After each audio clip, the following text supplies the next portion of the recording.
તો અત્યારે આજે આ વિડીયોમાં તમને હું વાસ્તવિકતા દર્શાવવા જઈ રહ્યો છું કે જો તમે કઠણ બનશો, મહેનત કરવા માટે મજબૂત બનશો તો પરિણામો પણ મજબૂત આવશે. કે જે તમારી પાસે છે, તમારી અંદર એ શક્તિ છે, જરૂર છે માત્ર એને જગાડવાની. તો વિદ્યાર્થીઓ થઈ જાવ તૈયાર, કારણ કે હવે આ ટીપ છે એ તમને બનાવશે ટોપર. નમસ્કાર વિદ્યાર્થી મિત્રો, ફરી એક વખત હું તમારી વચ્ચે આવી ગયો છું તમારા સળગતા સવાલ સાથે કે સાહેબ અમારે વાંચવા બેસવું છે પણ વંચાતું નથી, સવારે વહેલું ઉઠવું છે પણ ઉઠાતું નથી. તો વિદ્યાર્થી મિત્રો, આજે હું તમને એક એવી ટિપ્સ આપીશ કે જે તમારી પાસે છે, તમારી અંદર એ શક્તિ છે, જરૂર છે માત્ર એને જગાડવાની. તો વિદ્યાર્થીઓ થઈ જાવ તૈયાર, કારણ કે હવે આ ટીપ છે એ તમને બનાવશે ટોપર. ઘણી બધી વખત તમે એવું સાંભળ્યું હશે કે સાહેબ અમારા ક્લાસમાં અમુક વિદ્યાર્થીઓ છે ઓછી મહેનતે વધારે ટકા લાવે છે,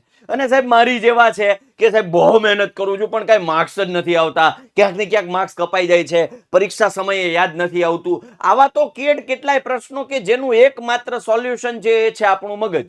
એ સાહેબ તો અમને ખબર છે, અમારું મગજ છે ને એ જ અમારું સોલ્યુશન છે, પણ એ જ કામ નથી કરતું. તો અત્યારે આજે આ વિડીયોમાં તમને હું વાસ્તવિકતા દર્શાવવા જઈ રહ્યો છું કે એ જે મગજ છે ને એની પાસેથી આપણે કઈ રીતે કામ લેવું. તો પેન અને પેપર હાથમાં લઈ લેજો, ટિપ્સ લખતા જાજો કે શું કરવાનું છે. આમ જોવા જાવ તો બહુ નાનો વિડીયો છે, બહુ નાની એવી ટીપ છે, પણ કામની ટીપ છે. તો વિદ્યાર્થીઓ જોડાયેલા રહો. હું છું તમારો પ્રિય શિક્ષક સાહિલ વેકરિયા. હું આપનું હાર્દિક સ્વાગત કરું છું. થઈ જાઓ તૈયાર.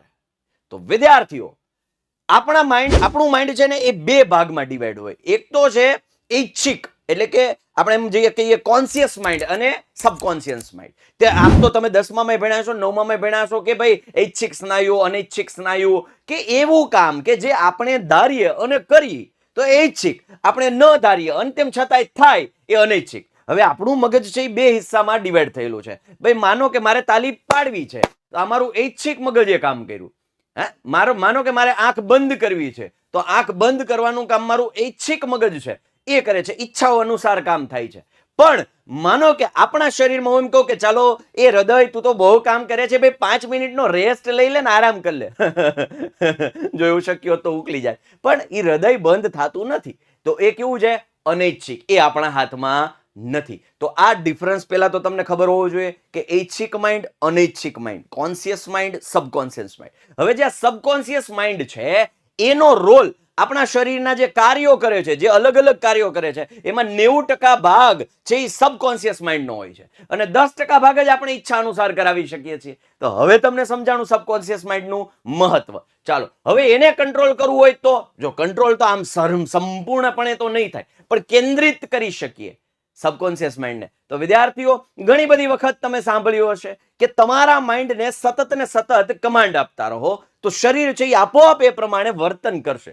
એક સિમ્પલ એક્ઝામ્પલ નહીં, પણ વાસ્તવિક ઘટના છે, પ્રયોગ થયેલો છે કે આજથી વર્ષો પહેલા એક પ્રયોગ એવો કરવામાં આવ્યો કે ભાઈ પેશન્ટ 4 થી 5 પેશન્ટ લેવામાં આવ્યા કે જેને એક નોર્મલ બીમારી હોય એને એક સાધારણ ટેબ્લેટ આપવામાં, એ રોગને સાજા કરવાની ટેબ્લેટ નહીં, એ એમને નોર્મલ ટીકડી, અને ટીકડી આપીને કહેવામાં આવ્યું કે આનાથી તમારો દર્દ સાજો થઈ જશે. હવે આના મગજમાં કમાન્ડ આપવામાં આવ્યો કે જે દર્દીઓ છે એના મગજમાં કમાન્ડ આપ્યો કે ભાઈ આ ટીકડીથી તમારું દર્દ સાજું થઈ જશે. દરરોજ એ ટીકડી પીવે, મગજને કમાન્ડ જાય સારું થઈ જશે, સારું થઈ જશે, સારું થઈ જશે.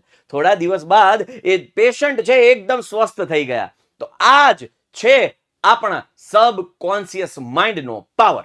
આપણે જે કમાન્ડ આપીએ છીએ એના પ્રમાણે વર્તન. ઘણી વખત આપણે એમ કહે મારાથી નહીં વંચાય, આટલું બધું કેદી વાંચી રહીશ, આ તો બહુ અઘરું છે, આ મને નહીં આવડે, આ તો મારા બસની વાત જ નથી, આ મારી કેપેસિટીની બહાર છે. આવું જો કમાન્ડ તમે મગજને આપશો ને પછી વાંચવા બેસો તો હાલત એ જ થવાની છે. તો એના કરતા બેટર છે કે જ્યારે વાંચવા બેસો છો ત્યારે એને કમાન્ડ આપો કે હું કરી શકીશ, આ તો બહુ ઈઝી છે, થોડું ટફ પડશે તો હું મહેનત કરીને કરી લઈશ, મારાથી થઈ જશે.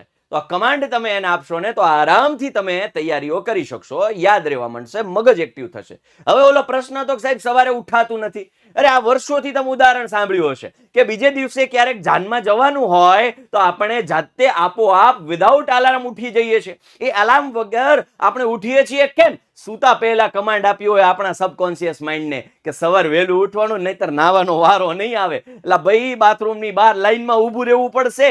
તો આ જે કમાન્ડ તમે તમારા મગજને આપો છો એટલે બીજે દિવસે સવારે વહેલું ઉઠાઈ જાય છે. તો એ જ રીતે જો તમારે વાંચવું છે, જો તમારે ભણવું છે, જો તમારે મહેનત કરવી છે, જો ટોપર બનવું છે, જો 95% લાવવા છે, તો તમારે તમારા સબકોન્શિયસ માઇન્ડને સૂતા પહેલા જ કમાન્ડ આપવો પડશે કે બેટા સવારે વહેલું ઉઠવાનું છે, બેટા સવારે વહેલું ઉઠી અને જોરદારની મહેનત કરવાની છે. સવારે 5 વાગે 4 વાગે જે કે પણ તમારે ઉઠવું હોય એ ટાઈમે તો એ કમાન્ડ આપવાનો છે. અને કમાન્ડ સાથે સારા પોઝિટિવ વિચારો સાથે કે હું જે કંઈ પણ કરું છું એ બેસ્ટ કરું છું, મારી મહેનત છે યોગ્ય દિશામાં થઈ રહી છે અને આ મહેનત છે મને જરૂરથી ફળ અપાવશે, આવા પોઝિટિવ થિંકિંગ સાથે સૂવાનું છે. યાદ કરજો બીજે દિવસે સવારે આપોઆપ ઊંઘ ઉડી જશે. હવે ત્યાં કામ પૂરું થતું નથી. જેવું સબકોન્શિયસ માઇન્ડ તમને ઉઠાડે છે તરત જ કોન્શિયસ માઇન્ડનું એક્ટિવેશન ચાલુ થાય. હવે ઉઠ્યા પછી નક્કી તમારે કરવાનું છે પાછું સુઈ જવું કે ચોપડા લેવા. હલો, પાછું સુઈ જવું કે ચોપડા લેવા. હવે આમાં આપણા કોન્શિયસ માઇન્ડની એક્ટિવિટી ચાલુ થઈ જાય. ખાલી સબકોન્શિયસ માઇન્ડને કમાન્ડ આપીએ ટોપર નહીં બની શકો. સાથે સાથે કોન્શિયસ માઇન્ડને પણ ઉપયોગમાં લેવું પડશે ભાઈ. ઉઠ્યા પછી મોઢું ધોઈને ચોપડા લઈને બેસી જવું પડે.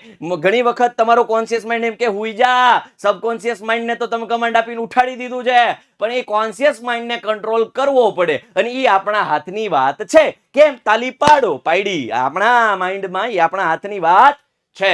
વાંચવા બેસી રહેવું કે સૂઈ જવું, ભાઈ મોબાઈલમાં ધ્યાન આપીને મતલબ મોબાઈલ મચેડવો કે પછી ફરી એક પાછું રિવિઝન કરી લેવું, આ બધા ડિસિઝન તમારા હાથમાં છે. તો વિદ્યાર્થીઓ આ રીતે જો તમે કઠણ બનશો, મહેનત કરવા માટે મજબૂત બનશો તો પરિણામો પણ મજબૂત આવશે. તો તૈયારીઓ હવેથી જે કરો છો ને એ કોન્શિયસ માઇન્ડ અને સબકોન્શિયસ માઇન્ડ બંનેને સાથે લઈને કરજો. કોન્શિયસ માઇન્ડ છે એ તમને ડિસ્ટ્રેક્ટ કરશે, એ તમને આમ ભટકાવશે તેમ ભટકાવશે, પણ સબકોન્શિયસ માઇન્ડને જો તમે સ્ટ્રોંગ કમાન્ડ આપ્યો હશે અને કોન્શિયસ માઇન્ડને કહે છો કે ભાઈ તારે તો ટોપર કરવાનું છે, હા તારે તો આગળ વધવાનું છે, તારે ક્યાંય નથી ભટકવાનું, કન્ટિન્યુઅસલી તમારે છે એ ભણવામાં ધ્યાન દેવાનું છે. હા, રિફ્રેશમેન્ટ ટાઈમ રાખો, એમાં પણ 5 થી 10 મિનિટ રિફ્રેશમેન્ટ ટાઈમ રાખો. આ તો વાંચે અડધી કલાક ને 45 મિનિટનો તો રિફ્રેશમેન્ટ ટાઈમ હોય, એટલે આ તો ક્યાંનું ભાઈ. તો વિદ્યાર્થીઓ તૈયાર થઈ જાઓ. હવે પછીના જે તૈયારીઓ છે એ જોરદાર થવી જોઈએ,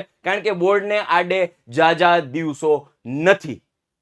2.5 મહિના, પોણા 3 મહિના જેવું છે, પણ આપણે હવે લડી લેવાનું છે, એમાં કઈ ઘટવું ના જોઈએ. અને જે 9મામાં છે એ 10માની તૈયારીઓ એટલી સ્ટ્રોંગ કરશે, 11મામાં છે એ 12માના પાયાઓ છે એ મજબૂત કરશે, અને 8મા વાળા છે એ પણ તૈયારીઓ અત્યારથી જ કરજો, કારણ કે 7મા 8માના કન્સેપ્ટ 10મામાં પણ આવે છે. તો તૈયાર રહેજો, તમારે ટોપર બનવાનું છે, બનવાનું છે, બનવાનું છે. વિદ્યાર્થી મિત્રો, આ ચેનલ છે તમને ટોપર બનાવીને જ છોડશે. ખાલી ને ખાલી તમારે અનુકરણ કરવાનું છે. અમે જે ગાઈડન્સ આપીએ છીએ તમારા હિત માટે આપીએ છીએ, તો ચેનલને જરૂરથી સબસ્ક્રાઇબ કરજો. કમેન્ટમાં જણાવજો કે તમારે ટોપર બનવું છે, કેટલા પર્સન્ટેજ સાથે તમારે ટોપર બનવું છે એ મને કમેન્ટમાં જરૂરથી જણાવજો, જેથી કરીને તમે તમારા સબકોન્શિયસ માઇન્ડને કમાન્ડ આપ્યો છે કે મારે આટલા ટકા લાવવા છે, 95% લાવવા છે, 97% લાવવા છે, 92% લાવવા છે, 80% લાવવા છે, 75% લાવવા છે, જે પર્સન્ટેજનો ટાર્ગેટ નક્કી કર્યો છે એ કમેન્ટ સેક્શનમાં જરૂરથી જણાવજો. ચેનલને સબસ્ક્રાઇબ કરવાનું ભૂલતા નહીં, મિત્રોને આ વિડીયો શેર કરવાનું ભૂલતા નહીં, વિડીયોને લાઈક કરી દેજો.